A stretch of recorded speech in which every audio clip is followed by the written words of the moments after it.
We're here with Dr. Sidney Fallon, who is one of the people very instrumental in bringing us the wonderful concert the other night, Wake Up Ypsilanti with A.R. Rahman. Sidney, can you tell us how this magic began to happen? You know a little bit about that, I understand. Yes, it all started actually about, a few years back. A gentleman named Srinivas Krishnan started a group called Global Rhythms. And the idea was to have college students learn international music, and through that music begin to understand other cultures. A couple years later, he met A.R. Rahman on an airplane and talked about what they were doing at the University of Miami, Ohio, Srini and their choral director, Ethan Sperry. Around the same time, I heard about Global Rhythms, and my husband at that time was working at State University of New York, Potsdam, and we talked about it and invited Global Rhythms to perform on our campus there. Srini came a week before the group came and worked with the Crane School of Music students. It was so exciting that some of the students then performed with Global Rhythms. Srini then arranged for me to meet Mr. Rahman, and the three of us went and met with Mr. Rahman, talked again. Srini had been talking with him about peace, harmony, world understanding, and young people. And at that meeting in February of 2005, 2 dates for 2 benefit concerts were agreed upon. One of the dates was April 15th, and ultimately we came to Eastern Michigan University, and the concert was held here. The second concert will be next weekend in Dayton. One of the things I noticed was the Miami University students who were doing a wonderful job performing the Indian music, and it was kind of an interesting disconnect because it sounded Indian, but I'm looking at a blonde. And so that was just remarkable. And also the people who came to the concert were predominantly Indian, but not exclusively. Well, that's right. One of the exciting things was watching American students speaking and singing in Tamil and in Hindi and in English, and understanding and feeling the rhythms of the music. And that's all part of what we're talking about, is getting familiar with another culture, getting to understand the sounds. Part of what happens, I think, in the world is people are afraid of each other because we don't understand each other. Things sound strange, foods taste strange, smells smell strange, spices are different. And, not only do they sing in Hindi and Tamil, but they eat Indian food, and they're learning about the culture through the films. So that was very exciting. And the other thing is, while a good percentage of the audience were Indian because they know these stars, there were also many Americans from the different cultures in America. And what I've been hearing the last couple of days is that Americans who were sitting next to Indians were so excited because not only did they see a wonderful concert, but they met some new people. And the Indians who were sitting next to them were explaining the songs. They were telling what they meant, where they came from. And the last song that Mr. Rahman sang is almost, it's not the second Indian national anthem, but it is a song that talks about Mother India and has been bringing people from all around India together.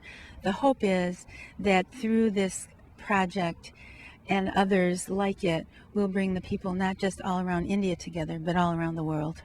One of the interesting things about the concert was Ypsilanti Mayor Cheryl Farmer gave a key to the city for Mr. A.R. Rahman, and I had never heard anyone explain a key to the city quite the way she did. Can you tell us a little bit about how that happened?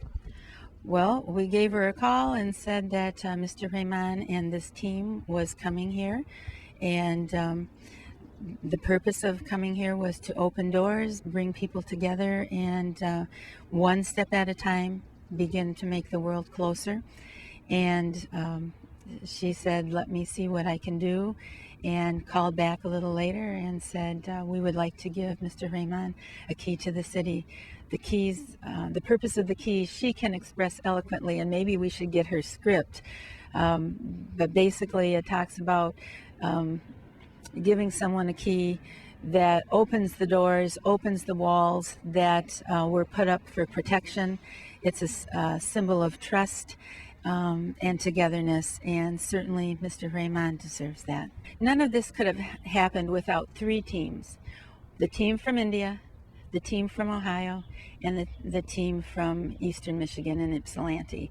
The team in Ypsilanti that related primarily to the concert, that we could never have done this without our Cheryl Swanson from the Convocation Center, Gayatri Penmesta, and Tom Stevick from the Advancement Office, the EMU Foundation.